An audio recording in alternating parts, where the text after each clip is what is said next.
Hello, everyone. My name is Katy of the Greenland Quilter, and I have a new guest. His name is John, and I'm going to start out with John talking about his channel, about himself, and then we will start the interview. So go ahead, John. Hey crafters, I am John over at the Guys Craft 2 channel. So excited to be here with Katy. I watch Katy's channel when I can and try to catch it live as much as possible, but time differences does catch up with me.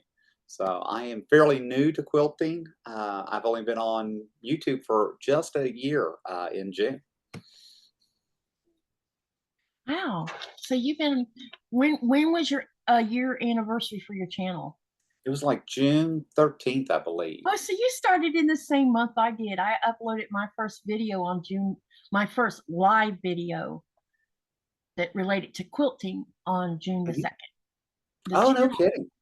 Yeah, I mean, I had created the account in May of last year, but I didn't do anything to it until June because I was still hawing around like, I don't know if I want to do.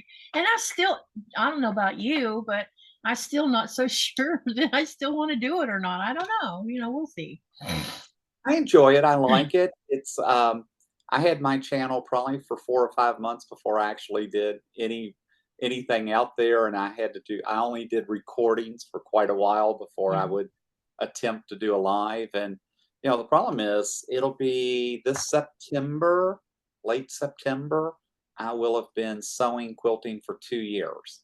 Oh, So I'm nice. still very, very new to all of this.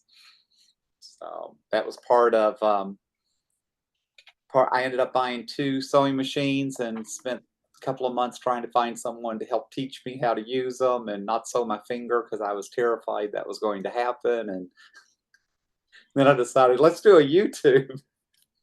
I've never sewn my finger, actually. I haven't either, thankfully. So Sometimes I've gotten close to when the needle's coming down, and you know how it'll pop the screw area that mounts the needle on. You can actually pop your finger on that too. I popped my finger on that a couple of times, but not the needle itself. And it's just because I got too close up under it, where the screw part is at, and I'd get hit, and I'm like, ouch, that hurts. it does, right? And the problem is we get in such a big hurry. We get so anxious to see it get done that it's like, oh my goodness, I need to slow down just a little bit. Yep. Okay, so my first question of the day is, who influenced you to learn how to sew? I think growing up, my mother and her sister both were sewers. So they sewed clothes, they did all of that. My mother could do any craft imaginable. She did floral arrangement, she did paper twirling, she did macrame. And so I've always had a passion for crafting. But when it came to sewing and all, quilting, I had never done any of that. The funny story behind that is I had found a quilt at a quilt show here in town a couple of years ago. It was a gnome quilt, and I have to have gnomes. I absolutely love my gnomes. And it was a Christmas quilt, and all the gnomes were done in Disney. And I just fell in love with it. But then that crazy woman told me it was $350. And I thought, I am not spending $350 on a piece of fabric. So I ended up going back the next day and buying the quilt from this lady who just laughed because she knew I was probably coming back. And so about 6 months later, I said, you know what? It would be so much cheaper if I just go buy a sewing machine and I can just make my own quilts. And that'll save me lots of money. Yep. When did you begin to piece quilts? And you've already told me you've been doing it about 2 years. So when did you actually finish your first quilt after you started learning how to sew?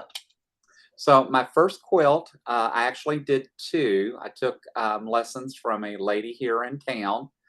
She taught me how to do 3-yard quilts is what she started me on.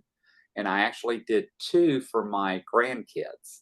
And so they ended up with the first 2 quilts that I did. They were more lap quilts, which were the perfect size because both of them were in what we call toddler beds. So they were in the little bed so that, it fit their mattress. It fit everything just Yep. perfect. Come to find out, I didn't even know at the time that several of the fabrics that I had picked for Halloween were glow in the dark fabrics. So that Oh, even wow. gave, right, all of a sudden I got bigger points because of that. And then I remember telling my daughter, now you have to let these kids use this. And she goes, well, I just don't want them to hurt them. And, I didn't know if I could wash them. And, I said, honey, there's so much thread in there. And by the time I quilted and got all that done in free motion, it's not possible that that quilt could come apart. I'm telling Oh, you. and you want them to use it, not stick it in a drawer and forget all about it just because you're worried about ruining it. I have a quilt here that came from my grandmother, and it's at least, best guess, 150 years old. Oh my gosh. But the sad thing is because I used it all the time, now I've got it put in the closet because every time I touch parts of it, it just disintegrates in my hand. And there's nothing I can do about it. There's no way to stop it. It's done. So it's sitting in the closet, just because maybe I can make it last a little bit longer, but Still brings a lot of memories, doesn't it? yeah. My my mother had given it to me. She had 3 of them, or no, she had several, but she had given me 3. And when she gave them to me, I didn't uh then I didn't really understand the how precious the quilt was. So Mhm. 2 of them got used for everything. The kids laid on it, the kids threw up on them, come on, when they're little. So they got a lot of use in my house, and I really don't know what they disappeared in between 2 moves. So I don't know what happened to them, but I still had the other one, and I didn't use the other one as much. I kept it at the foot of my bed or something. I didn't really sleep under it or lay on it or nothing, but it had been used before I got it. You could tell that it had. But I brought it with me to Greenland, and it's slowly falling apart now. So it's like, It is sad to see that happen, isn't it? yeah, because I can't pass it down to my kid to their kid because it's done. Okay. What does your I know you have kids, so what does your kids think about you being a quilter? It's very interesting. So my son is in the Air Force and that, and he's a sports fanatic, all that kind of stuff. So um, he just has no opinion about most everything. It's interesting. My daughter, on the other hand, is more bothered by the fact that I live across the country and that I do all this stuff, and yet I'm not around to teach her or to teach my granddaughter some of these things. Oh, she wants And, you to be a teacher for them and her. That's great. At least yeah, her and mind's open for that. it was funny because my son-in-law goes, well, maybe when we all go to the beach together this year, we can go find an inexpensive sewing machine and your dad can teach us how to hem pants and do some of that. And my daughter goes, I don't think hemming pants has anything to do with what he does. So we're still educating them about quilting and what I do like to sew. I've made tote bags for them, and different things. But yeah, it's still it's a big world out there. There's so much It to do. really But is. both my kids, I mean, support it. But my daughter especially would Okay. like to be more part of it. So what are your favorite styles of fabric? I am I am a child at heart, so I definitely like the more cartoon type fabric. Mhm. I am definitely at the end of the day, I'm a Halloween person. I love the fun side of Halloween. I'm a huge Christmas person, so I love anything Christmas and especially vintage. Um, Michael Miller has fabrics that I like. Bernitex has quilt kits and fabrics that come out all the time that I like. There's several lines that is just almost every time I see, I walk in the quilt store and go, oh, I just love that fabric. I can pick it up and go, well, of course I love that fabric. I love everything they ever come out with. Um, so I am still learning and learning um, designers it's interesting because belonging to the quilt club here with women that have done this for 30 years, they're like, oh, that's so-and-so's fabric and so does this. And I'm like, yeah, I bought it because I like it. I didn't buy it because I knew the designer. And so I need to probably pay more attention to them sometimes. I think that your knowledge of designers of fabric will happen as time evolves, because when I started out, I didn't know who was who, and now when I walk in a quilt store, I can tell you Kate from Tula Pink or Boutiques, or I don't like calling them Civil War. I think they need to change that name to 17 to 1800s reproduction fabrics and leave the term war off of it. But that's my opinion. But and there is some I can tell Lori Holt's fabric 10 miles off. But back then I didn't know who any of them were. So I'm with you on that. You just have, I don't think there's I don't think you have to know all of them, but it's nice when you know, especially if it's something you really like. Mhm. Well, it's interesting because for the stash that I've built, I typically do it by colors. Mm-hmm. So even if it's a grouping, when I bring it home, I still fold it, separate it, and put it up by color. So one of my friends goes, "Well, you really should keep that all by collection." And I was like, "Yeah, but see, when I go to pull it to use it, I don't look and go, oh, well, this is all meant to go together." It was so beautiful. You would have never Really? known that that big star had Tula Pink in it. It was so gorgeous. And I really So want to do a Judy Niemeyer, but I want to use Batiks to do one with.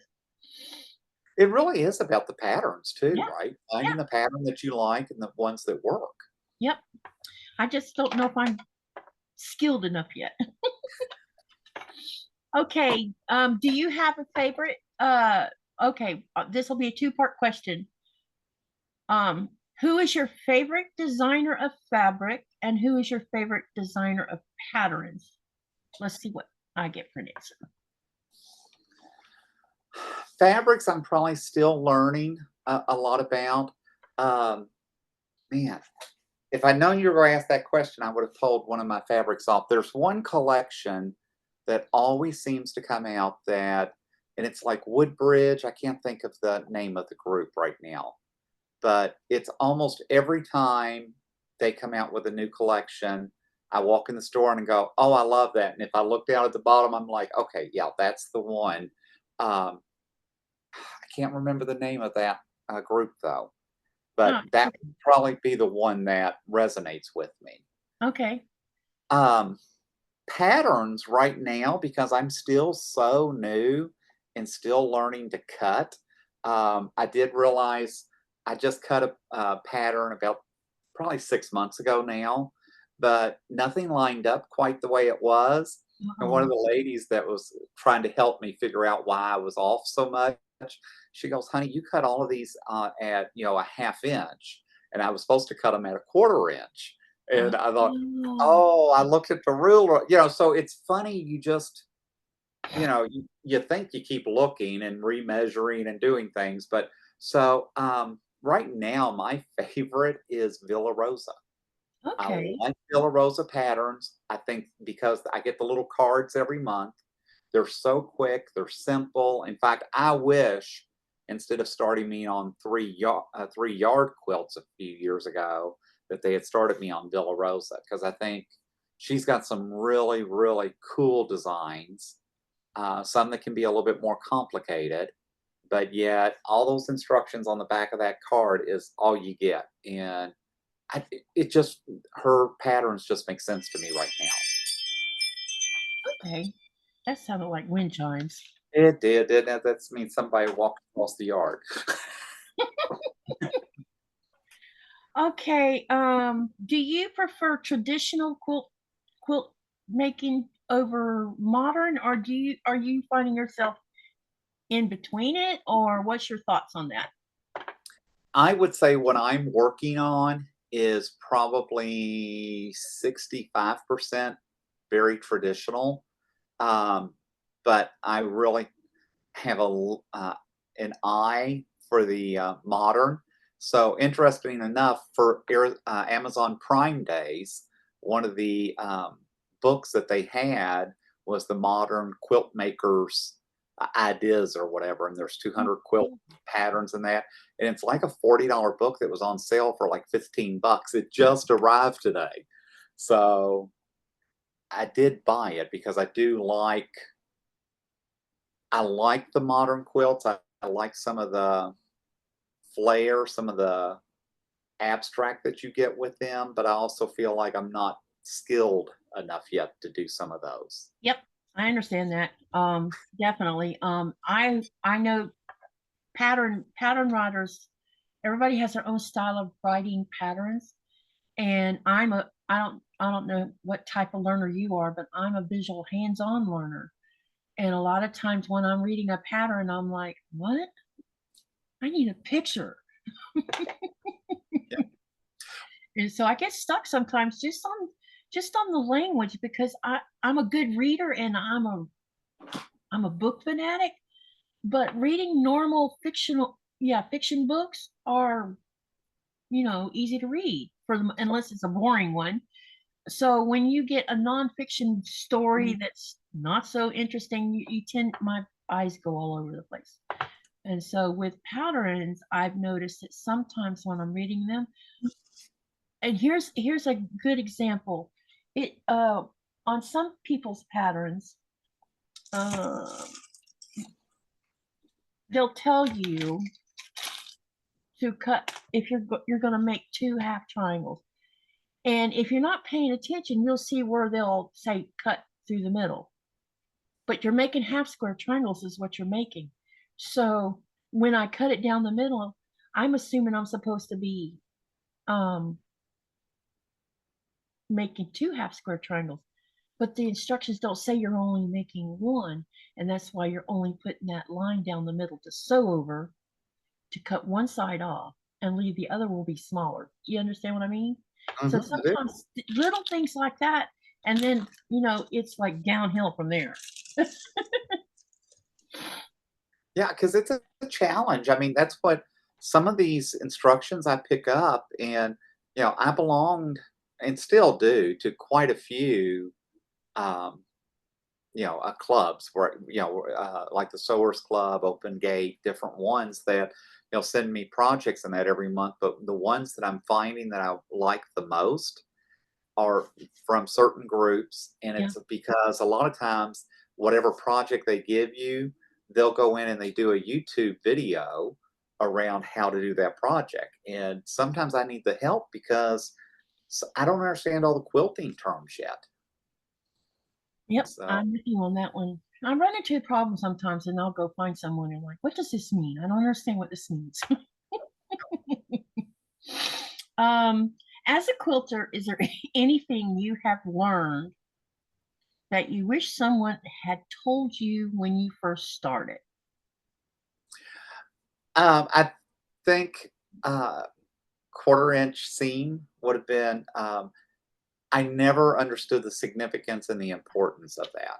Yeah. And so a lot of my quilts early on didn't line up and didn't jog together because I always thought if I cut it this way, that's close enough.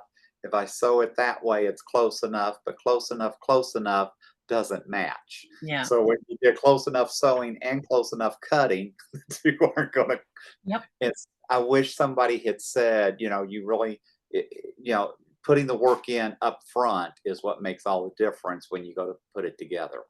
Yeah, I made my own clothes when I was a teenager, and I also made dresses for my daughters when they were little. And you sort usually the seam allowance is like 3/4 of an inch or 3/8 of an inch, something like that. And when I first started out, I'm like, why do we have to sew 1/4 inch seams? What's the purpose of this?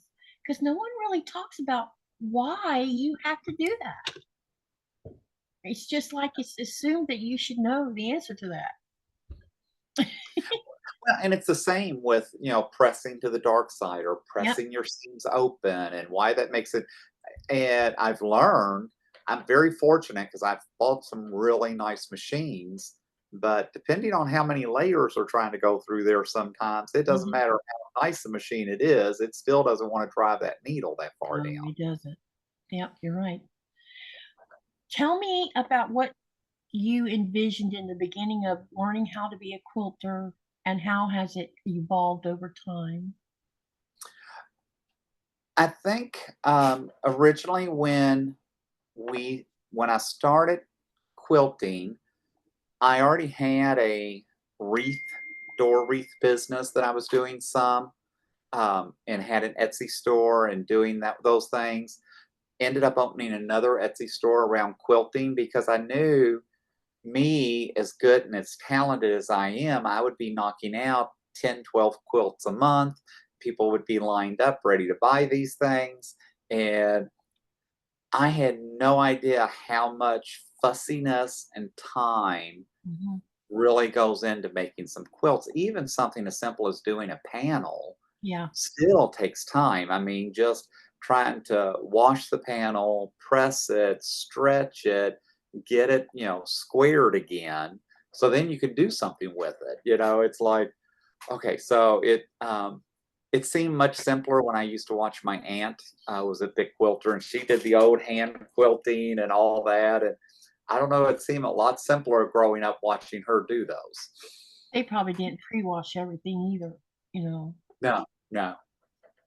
I don't pre-wash either. I don't either. It's funny, one of my neighbors came down yesterday, she helps me God help me with my long arm, and she's like, "This piece needs to be pre-washed." Now, I know you don't like pre-wash, but this and you could actually feel one of the panels. Actually, I bought it at the beach, but it's almost like construction paper or something, what it feels like. It's like they put a lot of sizing in the fabric. It's not batik, is it? Mm-mm. No, no. Oh, okay. That's I why it was really understand. so she's like, "You're gonna wanna wash that before we put it on the long arm because it's a huge fall panel, and so I'm still trying Wow. to learn my long arm, and it's got the computerized and all that, and I thought, "But that's perfect just a long arm because I don't need it's big enough, I don't need to put borders on it or, anything else, I bought it to play with on the long arm." But, Okay. yeah, but it is funny, how our fabrics are different even by designers or by folks as far as some of them. Yeah, you almost feel like you need to pre-wash. Yep. When you go out to select fabric, that takes you into shops or stores, whichever you shop with. When you go in, when you first started out in this, I know that it's been a short amount of time, but did you, as a man, when you would go into a fabric store, how were you treated when you would go in there? Most looked at me, very curious. Most wanted to know if I was looking for my wife, Of uh, course. right? And, then when I would explain, "No, I'm a quilter," and that, there was still a lot of eyebrows raised, and so I had to learn very quickly to kind of speak some language. And Yeah. as I started acquiring machines and different patterns, and then now I'm very fortunate because, like I said, we have the 5 local stores. All the stores know me. All of them are used to me being in. All of them know kind of what I like and what I look for. So they all very much accept me now. I think really probably what helped me the most is one of the local stores is she was the only one that was willing to teach me how to use my used machine, and she's the one that taught me my 3-yard quilts. And I remember being so nervous just having to go to her the first day, take my machine in. I knew women were going to judge me. I knew people were going to look at me. And she was so over the top accepting, so over the top about welcoming me and making sure I saw things in the store, and sat down for 3 hours and showed me every button on my machine and what every button Okay. did. And she even That's cut out good. labels for my machine, and it was like, okay, this is not the big deal I had made it out to be in my mind. Yeah. And it was only because of her warm reception and what a remarkable person she is that it made it easier for me to be Yeah. able to walk into other stores. That's good that you had such a good experience. That's really wonderful. That's what I love about communities of different hobbies and stuff, there's some that just stand out and are willing to mentor you or help you. I'm a master gardener, but when I was young, when I was 11-year-old and I discovered I had a superpower, I would say, "Oh, I love that plant." And they would give me a clipping of it. And I learned not to say thank you because that's taboo when they give you cuttings. You don't say thank you about plants. And it's something about you, it could jeopardize the plant rooting. I don't believe all that, but it's a thing between gardeners. You just don't say thank you. And I'm like, gosh, I was taught to say thank you when people give you things. Yeah.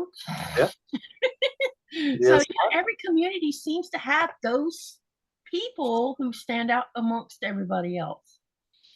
And I think that's why I like my YouTube channel, like watching your YouTube channel. There's so much inclusiveness around there's this whole community, this whole family, Yeah. and Yeah. it just makes such a difference. I'm fortunate. I've got a quilt club here with 200, 250 women, and they all are Wow. very receptive to me. They all are very eager to help me and show me things, and all very quick to give me their opinion about how things could be different. And did you look at flipping this? And it's like, yes, I did art that already. I don't want it that way. This is the way. But so much as far as being helpful and accepting that it's just made such a difference. Yes, it does. And it also, you know, a lot of times when you're learning a new hobby or a new skill, and if you have all the positive people there helping you, then you're less likely to say, okay, I'm not doing this. No, I'm done. Yep. All because somebody turned you off from it. And that happens a lot of times in life. People will say something negative about it, and depending on your mood that day, you might take it the wrong way and say, well, screw it, I'm not doing Yep. Yep. Completely understand. it. What do you like best about making a quilt? Do you like piecing, quilting, binding? What's your jam? I think at the end of the day, my favorite is quilting. So the piecing sometimes gets frustrating to me because you got to be so precise in that, but it's exciting to see the pieces to Yeah. come together. But I think it's once you get the top done and you start quilting to put the layers together. I think to me that's when it gets real and gets very exciting.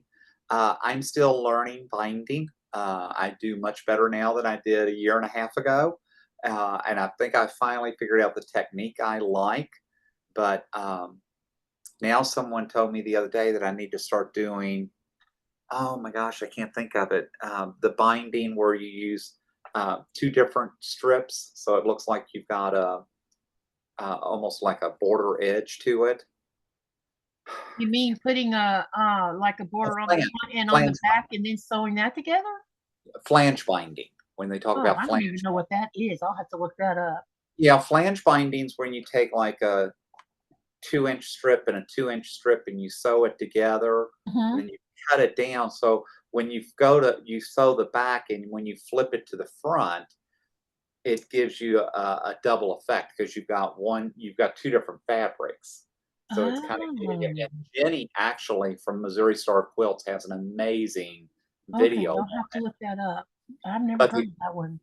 yeah, it's called flange binding, and they say it's really good, especially if you do machine binding, because shows want you to do hand binding, Mhm. but flange binding is easier to hide your needle, so it's easier to stitch in the ditch on it, and so it seems to be more acceptable. Oh, okay. Uh, what is your favorite type of quilt to make? Applique, pieced, whole cloth, or panel? It's really been a piece would be my favorite. I did a lot of panels initially and just put borders and borders and borders on a panel, just trying to learn in that. I still do some. Villa Rosa has one called Fish and Chips that I love uh, that you use a panel and do some different things with. But I think it's really now piecing because now I feel like that makes me a real quilter now because now I'm cutting fabric and putting it together and creating my own, shapes and that. So I think it's more exciting. Besides yourself, does anyone in your family sew? My mom did, but that's it. No, my children didn't sew. My ex-wife never really sewed. So Is your no, it's mother a funny. quilter or a dressmaker type She person? was a sewer. She was when I grew up, she made pantsuits. That was her big thing. Ah. My mom liked, when I was little, my mom made us girls, 3 girls dresses. And usually the dresses she made would be the ones we'd get our school photo in. So I have several photos of dresses that she's made where it was just a simple sleeveless little dress, and she put like either rickrack somewhere on the dress, or I think it's called eyelet lace, where it looks like little flowers, and she'd run them down, like right down like that, Yeah, yeah. just something to give a little bit of, because she used a lot. A couple of the dresses I have pictures of me in, they had prints on them, but a lot of the stuff she made was solids, and she would just Oh, wow. embellish them with lace or whatever, just to make them look a little less simple, But What I is, mean, that's a big memory to have now, yeah, though, right? Have it in pictures and all that. yes, and she had I don't know which singer she had, because she bought the singer. I was really young, so she must have had the singer from either the late 60s or the early 70s. It was before my brother was born, because my brother and I are 12 years apart. So her sewing happened when I was in elementary school. And she still had that sewing machine when I became a teenager. And then I took a home economics class and learned how to make a apron and some pillows, something like that. Mhm. And I come home one day, and then they had joined this church where I was no longer allowed to wear pants or shorts or anything. We had to wear dresses. The price of a dress back then was $50. Wow. So I got this idea. I said, Mom has a sewing machine. Why don't I just make my dresses? Because I just couldn't, at 13 or 14 years old, I'm like, this is ridiculous. And so I went up to a fabric, I had her take me to the fabric store, and I bought 2 or 3 patterns, and I bought some fabric and some zippers and all the thread and everything. And for $50, you could make 3 dresses. 3. That's And crazy. so I got her to show me how to thread the machine, and she told me all the things she didn't want me doing on the machine, but that singer had a metal body on it. Yeah. Back then. So, and it was in its own little cabinet and everything, and you could put the leaf out and spread it out, so it was like that. And that's how I learned how to make dresses and shirts, and mostly I made dresses and skirts, and I would just buy shirts. And yeah, so that's how I learned how to sew. Yeah, Mom wouldn't make shirts. She said blouses were too much effort in that, and that you could find Yeah, cheap. blouses are way too much effort. Yep. And Buttonholes out the butt, well, and I remember when I first, 2 years ago, when I first bought my machine, Mom asked me if I got a Singer or a Sears and Roebuck, if I got a Kenmore or a Singer. And I Yeah, was like, well, I hate to tell you, neither of those are big in the sewing world anymore. still not. Yeah, I don't even know that Kenmore's even made anymore, is No, it? they My went down. daughter, my oldest daughter, inherited her grandmother's, paternal grandmother's, Kenmore, and that Kenmore was probably, and it was in this big fancy sewing cabinet and everything. And I'm pretty sure that thing is at least 60 or 70 years old. But she sewed on it. And I asked Lynette if she's tried turning it on. I'm like, no. She says, nope. I said, next time I come, we're going to pull that thing out of your storage unit and let's check it out. Because I could teach her how to sew on it if she wants to learn. And at least she'll have the knowledge of how to thread the thing and everything. I'm sure I'm going to have fun trying to figure out how to thread a Kenmore, but it should be, I bet the resource manual for it somewhere in that sewing cabinet probably. Oh, yeah. It has to be. And it's probably not near as complicated as they Yeah. are nowadays. Yeah, exactly. Okay, what is the hardest thing about creating a quilt from your perspective? I think the hardest thing is getting everything lined up. So it's very interesting. So I have been doing several patterns lately. I'm now doing better about getting, but it's so easy to just shift when you're, so I can get all the strips made, but then if you don't have that strip just lined up perfect, it'll definitely show. So I'm learning to be a little bit more patient as I push fabric through the machine and looking for those things now. Yeah, the sandwich really gets me tricked. Yep. Okay, how many quilts have you made or do you have? Well, I have 21 quilt tops sitting on the long arm Oh that I my keep God. thinking through osmosis they'll get into the long arm, but every morning when I wake up, they're still sitting next to it. So, Oh, uh, well, one day you might get a wild hair and just so make, quilt them all. You never my, know. my plan is starting in August. I want to do at least one every Sunday. And That's so, great. um, I have probably 15 quilt tops right now. right. And it's sad because I bought the long arm for that specific purpose, but I've allowed it to intimidate me. But So probably what? overall, I've done 60 or 70 quilts total. Wow, you've done way more than I've done. Well, Um, remember, I did a lot of panels. yeah. Oh, that's right. You did mention panels. Um, can you show me your almost first quilt? I'm going to spotlight here so that everybody can see. So I talk about panels. Oh, it's a And tea so this quilt. is one of the first panels I did because I started at Halloween and Nice. really liked these colors. That's beautiful. Oh, and they're gnomes too. Look at that. Oh yeah, I love gnomes, but I keep this one specifically because this is the first one that I actually had to put binding on Mm-hmm. because the first two I did sandwich binding that my grandkids got. And Okay. so as you go down the binding, it goes all this way, all the way down. Mm-hmm. Sometimes it missed the fabric. Sometimes it didn't get quite where it was supposed to. Yep. And so it's fun when I hang it up for the Halloween that it's not straight, it's not square, it's all over the place.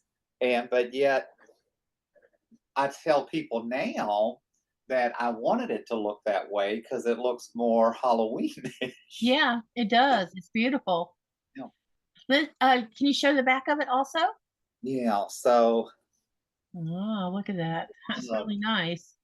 these pumpkins, aren't they adorable? Oh, they are cute. So I'm very proud of it overall because I'm a big gnome person. I'm a big purple person. So it gave me all of that.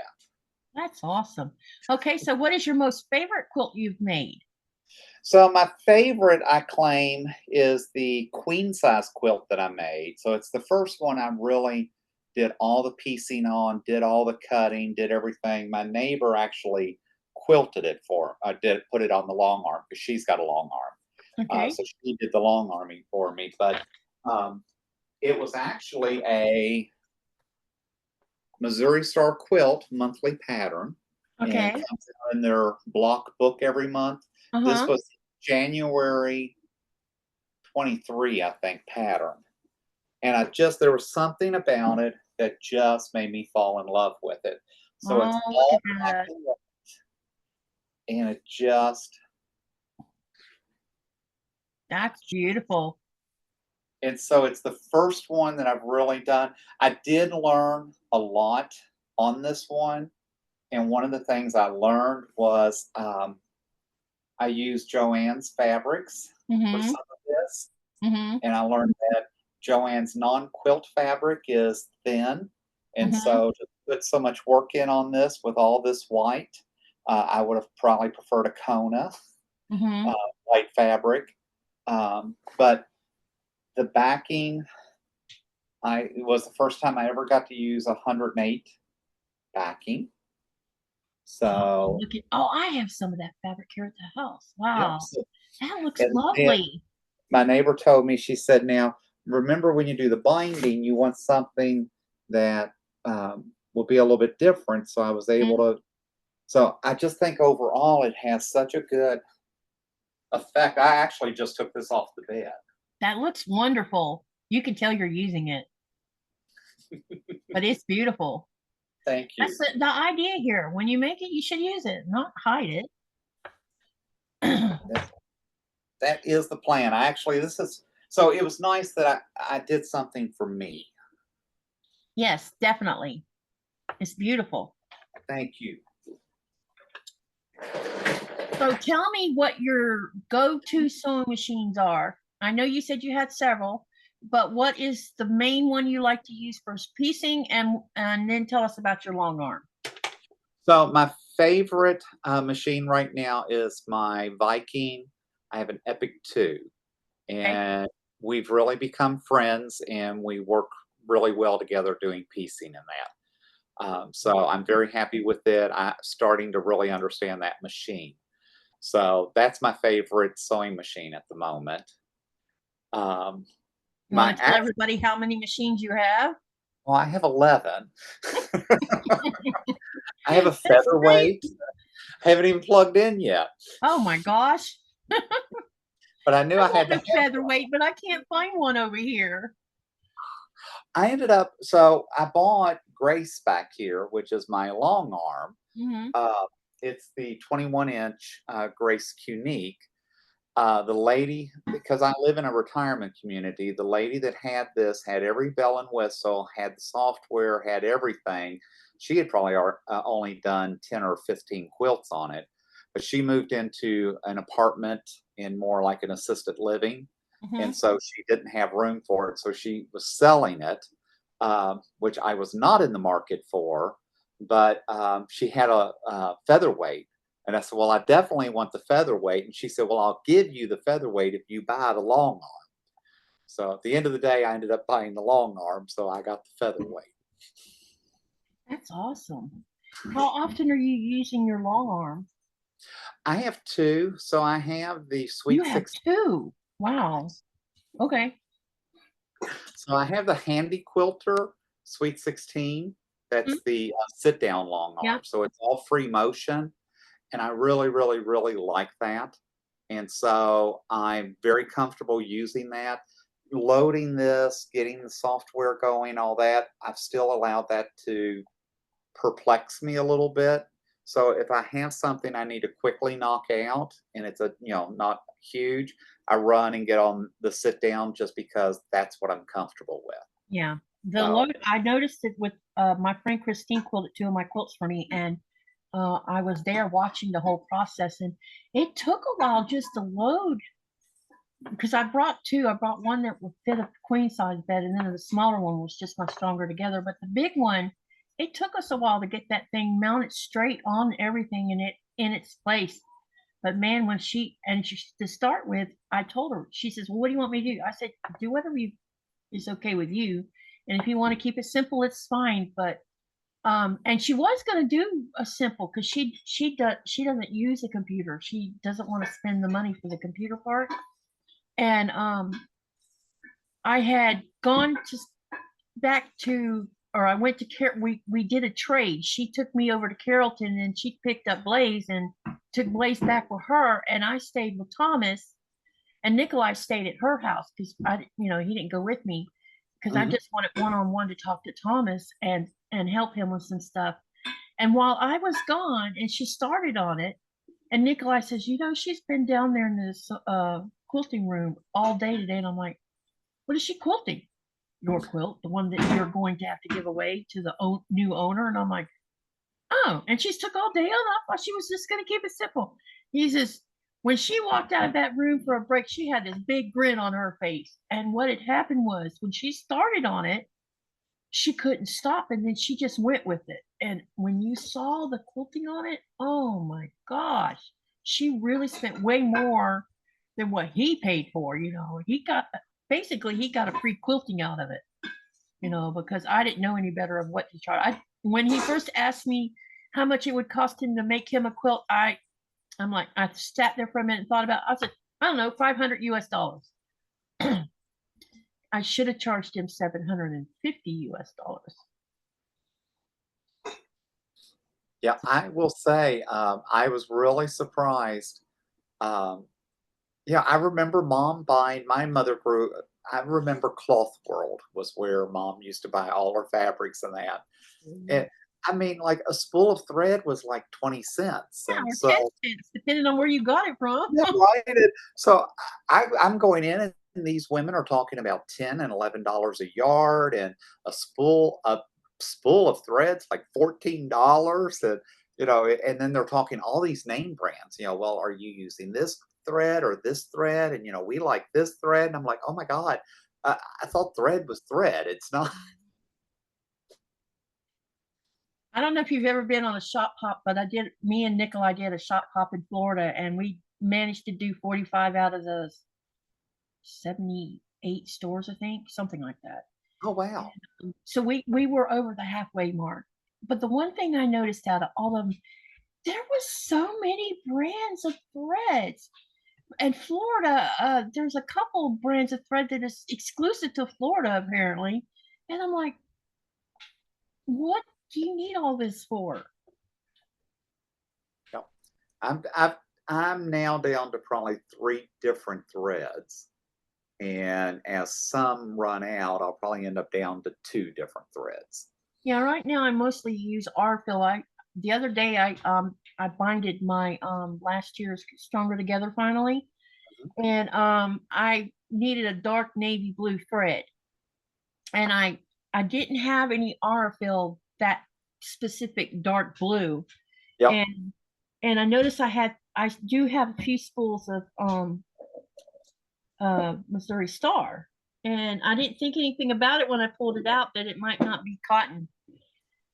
Didn't look because I thought all I had in that drawer that was Missouri Star, which is not very much. Maybe there might be like 20 spools, maybe that came with something or people sent them to me. I don't know. It was a long time ago when I got them. And so I didn't look. And I got halfway through the binding and my machine made this crunch and I looked at the bobbin and you could see the bobbin moving. And so I stopped and disengaged the quilt off the machine and looked inside of the bobbin case, and there was all this thread wrapped up underneath in this big huge mess. Oh wow. The heck? And my machine had an error on it, and that's the first time since I got this machine that there was such a thing sitting on that screen, and it wouldn't do anything. It was stuck. So I pulled everything out, took the plate off, cleaned all that thread out, actually cleaned the whole area. And and when I was pulling all the stuff out, I'm like, there's little pieces of thread inside, and I don't know how it got there. And um, I didn't think anything about it at the time because it happened while I was on a live when I was binding it. And so I later I got to looking at it and I pulled the thread off and I looked at the bottom of it. And you know what was on the bottom of it? It said it was polyester. So I don't know if I needed to change the tension for polyester or not, Oh yeah, yeah. because So it's never acted out over thread ever. I So, tell you what, you learn what your machine's like too. Your machine has its personality, and well, that's the first time it's objected to me doing something. I love this machine. I mean, I only use like 30% of what it's capable of. At some point, I'm going to take the time and learn how to use the HP side of it. And from what I understand, once you learn how to use the HP, you never will go back because you'll do all your piecing on the HP end of it because it's more precise. But right now, I just want to learn the machine. So, all right. Do you have any other hobbies that you participate in other than your sewing? I do. So I do deco mesh wreaths. So I like to use the deco mesh and make wreaths for the front doors and that. Do floral arrangements. So kind of like that whole home decor piece. Ah, Still make the wood wreaths and use my Cricut to cut out the vinyl to put on my wood wreaths or my templates and all that. So yeah, between the at the end of the day, I consider that all home decor. I just consider quilting to be one more arsenal in my yeah. or, you know. When did you start your YouTube channel, and what were your goals at the beginning, and how has it evolved as you progressed? So I started my YouTube channel a year ago in June. Right at that time, we were hitting 800 followers. So we were very, very excited. Now we're over 900. The goal was to not embarrass myself Hmm. and not to say something crazy. Really, the whole point of the YouTube channel was because I was so new. I think it's intimidating sometimes to watch some of the YouTubers out there because they've done it for so long. And, I think one of the things I love most about Sean is that he uses Jack and he's not embarrassed to, use Jack and say, well, I messed that up. And in the middle of his live, he's sitting there ripping something out because he's got to, but there's not, there's others out there that are so perfectionist They that I know that. yeah, and I can't watch their videos. And some of them have very successful businesses in that, but it's like that's not relatable to me. So I wanted to be a man that's doing some quilting sewing that has a Southern heritage and just says, if I'm figuring this out and putting it together, anybody can do that. Yep, exactly. Uh, what is your guilty pleasure? And it doesn't have to be quilt related. Oh, it's not. Guilty pleasure for me is probably cooking. I really enjoy cooking, and I enjoy Italian food. Uh, Yum. so it's really about experimenting with different foods and that in the kitchen, different desserts. That would be chocolate. It's got to be chocolate, right? I mean, Yeah, so yeah. Okay, now what we're going to do is we're going to play a little game called Rapid Fire. So some of them will have, you'll have to give more than one answer, and some will just be one answer. And if you haven't experienced something in a question, then you can say, well, that hasn't happened yet. So what do you wish you would have invented that someone else invented that we all use for quilting? okay. Oh, for quilting. Yeah. Um, Probably, I mean, at the end of the day, probably a seam ripper, right? 'Cause that undoes our mistakes and helps make things perfect. Yep. What was your worst quilt disaster, and were you able to solve it? No. So my worst quilt disaster was letting my machine eat a good portion of the quilt when I was trying to first long arm, and so the only way to finally get it out was just to cut some pieces of it Oh, and oh get it my pulled back gosh, out. I bet you wanted to cry. I would have wanted to cry. I don't know if guys want to cry, but I know I would wanted to cry. I was glad I wasn't on a YouTube live because I'm sure I wasn't saying words I shouldn't be saying. Yep, definitely. What would you like to do in the world of quilting that you haven't already done? I would really like to have the experience of a quilting retreat and going somewhere for 3 or 5 days and just being immersed Yep, into the world of quilting for that amount of time. I think that's a great one. Okay, what is your favorite color and why? It's always been purple. Me and Donnie Osmond love purple. I think it's just because it seems like it's not a powerful color, but it's a very rich color. So when you think about red and blue makes purple, Hmm. it's just there's just something very dynamic about that color. There is, and there's something about how you could take those two colors and you can blend more of one color and get a different shade or hue of purple, which makes it even more amazing. But Yes, color is like that. You get to change the hues and tints and, you know, by doing different things with the colors. makes all the difference. Okay, what 5 skills should a beginner quilter learn about to help them become a good quilt maker as they learn? Patience is the first one. Uh, Read a ruler is the second To one. read a ruler, yeah. Um, I think just learning to use the cutter took me a while to, my rulers wanted to move on me as I was cutting a strip in that. So learning to, be patient, hold yourself. So holding the cutter was a big one. One, two, three. Um, Understanding the importance of winding a bobbin. Mm-hmm. I use a lot of pre-wound bobbins now, so I've I spoiled like myself with pre-wounds, but pre-wound. I have to wait till I come to the States to get them. We are spoiled over here, are we not? Yes, us Americans are very spoiled. And I think the fifth one for me is speed. And I've really learned what speed makes sense to me on Mhm. when I'm piecing in that. And sometimes I just really want it to go fast, but I also know that learning that rhythm between me and the machine and what speed makes sense, that I'm not pushing fabric and I'm allowing the machine to do the work it's supposed to do. Yep, that's good. Okay, so the next one is suggest 5 tools that every beginner quilt maker should start out with and why. You got to start out with a seam ripper. You've got to start out with a good ruler. So I think that's three things, right? You've got to have a good straight edge ruler that you can read that makes sense, but it's got to have you got to have the right rotary cutter Yep. and a mat that all work together.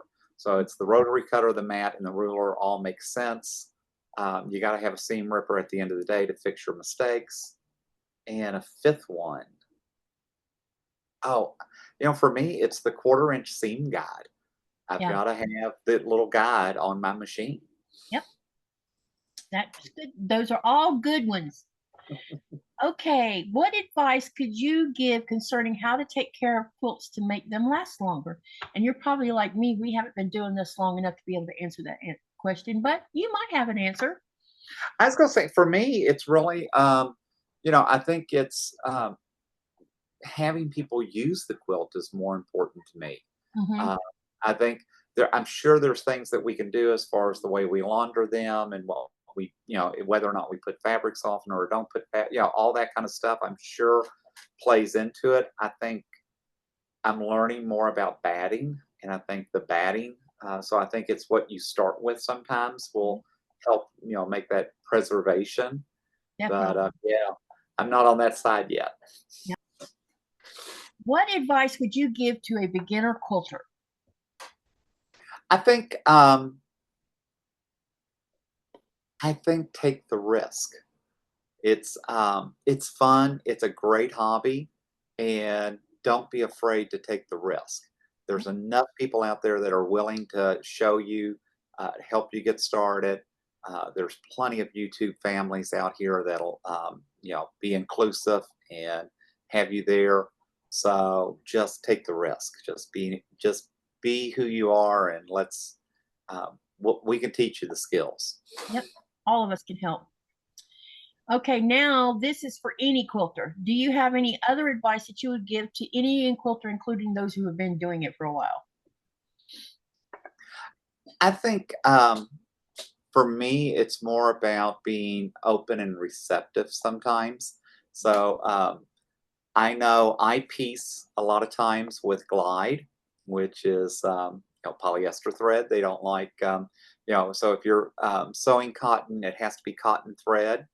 I haven't found that written in a book anywhere yet, but um, I find a lot of quilt police, and it's like i- it's my quilt, so I get to make the rules. Yes. That's all of my questions. Is there anything else you would like to share that we haven't talked about? No, other than the fact I love being part of your channel today, Thank and really so appreciate you asking me to be on in that. It's so fun to get. I think, the other thing that folks need to understand is there's this whole YouTube family out here, you. Hmm. and we all support each other. We do things maybe a little bit differently, and we all have our likes and dislikes, but we just enjoy each other, and it's such a safe, fun place to be. Definitely, I agree with you on that. I mean, I just met so many nice people. And when I went to QuiltCon, my goodness, people were so friendly. And you Are you know, coming in 25? huh? Are you coming in 2025? No, I'm not going to Arizona. I don't know that my asthma could handle it, to be honest. Thank you, everybody, for watching our premiere, and have a great day. And see you on the next video. And thank you, John, for coming. I appreciate it. And we'll see each other next time. Thank you.